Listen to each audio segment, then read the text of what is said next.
Sophomore Ryan Backus, 92nd in the nation face-off percentage at a .564. McHenry, top 10 in ground balls and 37th in face-offs at a .653, but he loses the first one. Winding and firing here with the left side, and going high was Drew Stark. Freshman midfielder there, getting that first attack. He scored in all of his games in his career except one. That was Kenyon on March 4th. He's been a big initiator for this midfield. And he's going to try again, looking down the middle, about 20 out. Can't do anything.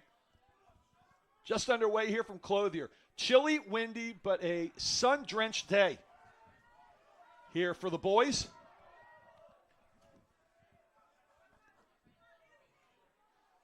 As nearly losing the ball, had stripped out there was Ramsey Huggins.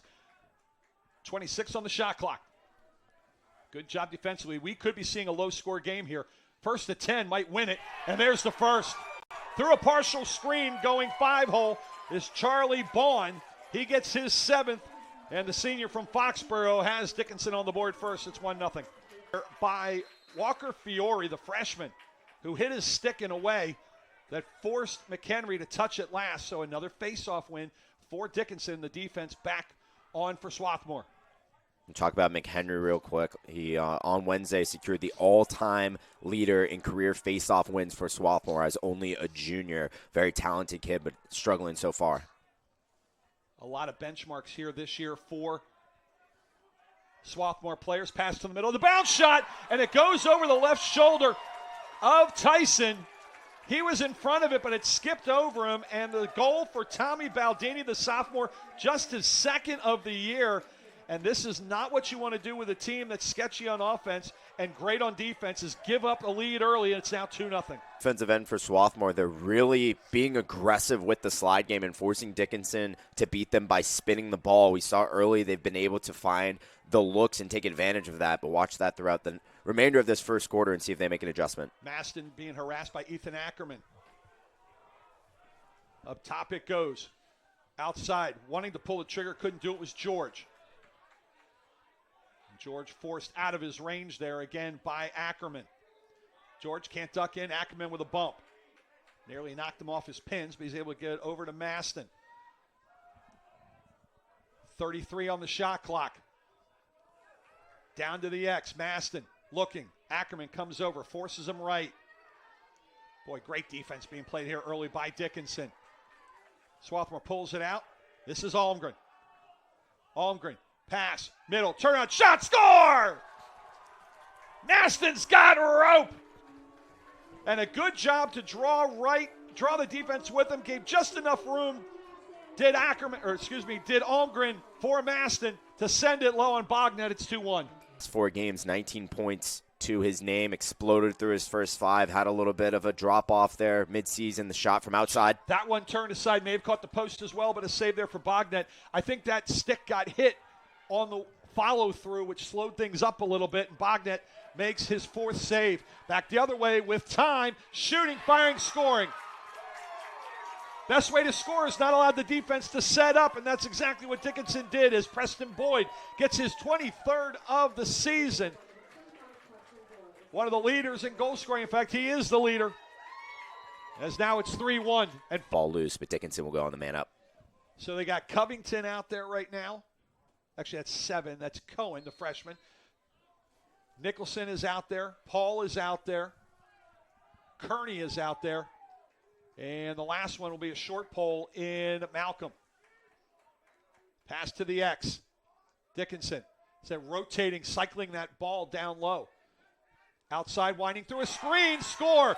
Double screen right there found between Cohen and Malcolm. And a goal by Ben Monroe, his 10th of the season for the senior from Charlotte, North Carolina. And just the 6th goal in 29 tries, a man up for Dickinson. And now the lead is at 3. Strong defense for Dickinson. He has been the alpha on an alpha D. Playing well, and you can see visible frustration on the offensive side from Almgren. He knows he can be playing a little bit better, and I think that's something that we are going to need Swarthmore to lean on him as the guy to kind of get a spark under this offense. As that bullet goes wide from Cullen Mulhern. On the restart, stays with 3:52 left, 45 on the shot clock. Opportunity down low. That one did not hit anything. The bounce shot goes wide by Huggins. It'll still stay with Dickinson, as now they're starting to find some room in more towards the middle. That's where you win the game. The one shot by Stark earlier was a good shot down the pipe. That one was kind of fading away, not getting your feet under you. But still, they're starting to find some room. There's some room. Shot, score. Wow, great shot to Mac Childs. The 6'5" frame in the middle, and he knew what to do with it. It is 5-1. No call is getting wiped out. Was Kearney nowhere near the ball. Swarthmore back the other way here in transition with 34. Mavs getting hooked there by Ferrant. This could be a good chance for a timeout. Waiting for one. Nothing called here. Transition ability is over. I would see there be a timeout as well as Butler.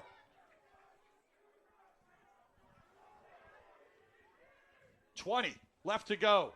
Butler holding the sophomore. No screen, trying to do it by himself. Can't duck under. 8 seconds left. Maston trying to screen the ball away. In trouble. Great defense again there by Warren. With 2, with 1. The long shot! Score! Will they count it? They will! Holy cow, from 25 away, Maston in desperation just throws it on goal, and it sneaks by Bognet. Malcolm was really the key to that possession. They get it over the line, and we'll be able to settle it here. Need to hold the ball here for longer than that. Oh, he had the man open. He had Mabs open, wide open in the middle, but Mabs didn't see it. I know you don't like the play necessarily, but I thought it was a good pass. Just no one in connection. Is a shot, score. In transition. That looks like Marusa. And if it is, he's the 6th different goal scorer for Dickinson. And it is 6-2. Sit up, gives it to his goaltender, and here they come on the break again. Here comes Dickinson. Pass to the outside. Down low, right outside the crease. Swarthmore gets back. Oh, they had an opportunity there, pull the trigger. Fiore on the sprint did not take the shot. And now the reserves come in for Dickinson with a 4-goal advantage, largest of the game. They have led wire to wire. Pass on the wing. Childs. Again, got to watch that 6'5" frame in the middle. He had a goal earlier right in front of Tyson. On the wing, rolling shot, score. Sawyer Paul tried to get over and defend that, but the low shot gets by Tyson. And all of a sudden, it is 7-2. 10 goals. Was back-to-back against Dickinson. In the postseason last year, they only scored 8 while giving up 11. They only scored 9 while giving up 11 at Dickinson in the regular season. Now. Gets away from a double team, is coming up to help again is Warren. Someone's going to owe Warren a 6-pack of a carbonated beverage after this one. He has been outstanding defensively. In front, trying to do the left-hand pull, can't do it, is Maston. Mabs, who doesn't even have a shot on goal yet, gets free. Pass down low, turning, firing. Now scores! Back totally to Bognet. Spins and fires and sneaks it by him short side. And the Garnet finally get one back. It is 7-3. There's the ball movement we've been looking for, and I like it from Anau. Had his first career goal on Wednesday against Mueller. Down. And I think that's where the argument's going to be made that it was more of a momentum thing because of the stick being broken and getting wrapped around. It looked a lot nastier than I think it technically was when you break it down there. And so obviously Swarthmore is going to try to argue that could have been a little bit more, but I think the refs got it pretty solid there. Lining, firing, Maston in front, got a good look, couldn't pull the trigger. Well, guess what? If you're driving from behind and you hit somebody, you're supposed to control your car. You lose your stick, I don't care. You're supposed to control your body. And while I am pro-referee, I think that one should have been warranted. Something a little higher is firing, shooting, and scoring! With 1 second left on the man advantage. The goal as Owen Hoffman has rope, and the senior gets his 14th. Their 8th. And they just get it over in time before the 60-second clock hit. Yeah, dangerous one over at the midline, but Ethan Ferrant, 18 ground balls, 18 caused turnovers a year ago in his freshman campaign, and a perfectly timed over-the-head check. Those are dangerous ones, especially coming up around GLE. It's one of those home run plays where if you hit it, it's awesome. If you miss it, you're going to be called out in film, but well executed. There are several Dickinson players high in the double digits in both ground balls and caused turnovers, as shooting wide is that big 6'5" Mac Childs. He sends it wide. Hayden Warren, 25 ground balls, 21 caused turnovers. I can see why. Yeah, he reminds me of, it might be the number, but Gavin Adler and the PLL playing for the Atlas. Just a nice kind of low to the ground, fundamental defender who will get physical with you, but is also just tactical with his stick. Boy, a Division III player would love to be compared to a professional player.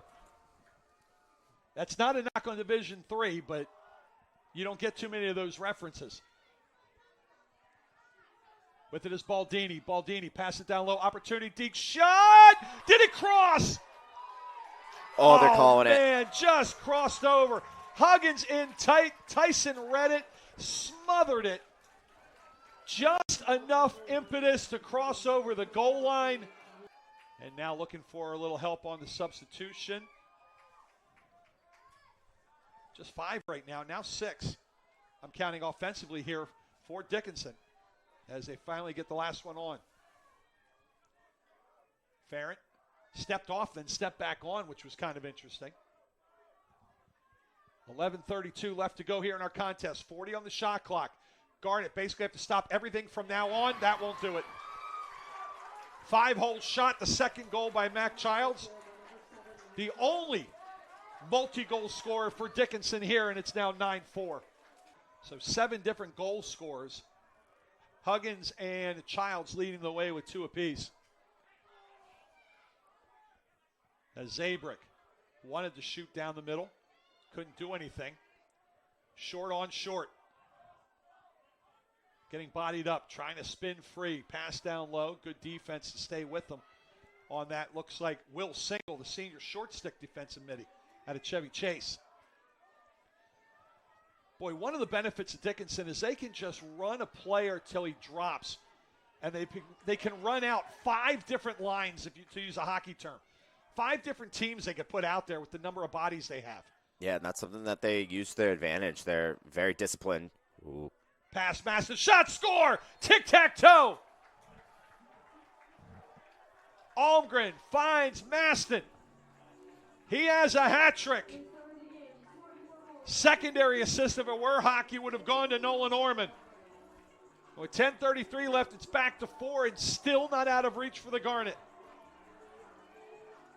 I kind of hinted at it there with my voice. Almgren taking the extra second instead of trying to beautiful save from Bognet coming down. We do have a flag. Flag is down. This is going to be against the Garnet as play continues. It's offsides. I'm counting 7 defenders here. Are my eyes deceiving me, partner? Nope, there's 7. That's what the flag is. Now, why wouldn't the Garnet, is it just a matter of it doesn't matter anymore, we'll just keep the 7th on there? Yeah, instead of playing the 6-on-6, you're going to take the advantage that you have with the extra defender out there and try to mitigate the Dickinson offense being able to score a 6v6 settle goal. But Dickinson is going to wipe out this 30-second clock and get a penalty anyway. They could basically wipe out 110 seconds worth of gameplay. Why aren't you double-teaming wherever you can and forcing the ball? That's a good point. I mean, that's what they have with this dummy slide guy, trying to see what Dickinson does. Wow. Pass across. What a great goal. Oh, my goodness. The Superman from Huggins to get his hat trick is Nicholson. And a great pass down the sideline makes it to Orman. Orman sprinting. Middle. Zabrick gives it up. Left side shot wide. Getting hit late was Mavs. And it'll stay with the Garnet. Check it. That was Mavs that took that shot. I saw Stodden in the neighborhood, too, and I wasn't sure. Final minute. Swarthmore is going to drop their second conference game in 3 plays here. Dickinson will go to 2-1 and still sit near the top. As low to high in front of Warren and getting one in and a kind of, yeah, why not? Low 5 there from Rex Mavs. It'll be his 26th of the season for the senior from Concord, Massachusetts. But with 45 seconds left and down 4, all but the finals. By the way, quickly, women's lacrosse. Ursinus ended up winning over Dickinson 9-5. Swarthmore eventually 17-9 over Washington College. Haverford 17-5 over McDaniel. Haverford held on as that shot rings off the post. Will go wide. It'll stay with Maston. And the guard it. Haverford hangs on at home over Ursinus in men's lacrosse, 13-12. Women's lacrosse, Muhlenberg and Gettysburg as a shot. Maston has his fourth. 18.3 left and now down 3. Muhlenberg looks like they're going to drop their first game of the season. And that's important because next Wednesday, Muhlenberg comes to town to take on the win. 3 seconds left. They're not even going to really get a shot off. And that is going to do it. Pass to the middle. Finds nobody. The score is going to look a little neater as a good dap there between Maston and Ferrant of Dickinson. Good sportsmanship there. The score is going to look better than the actual result of the game should be, as Dickinson will come away with the 10-5 win as they win their second in a row. But again, kudos to Dickinson's defense. They did enough on offense.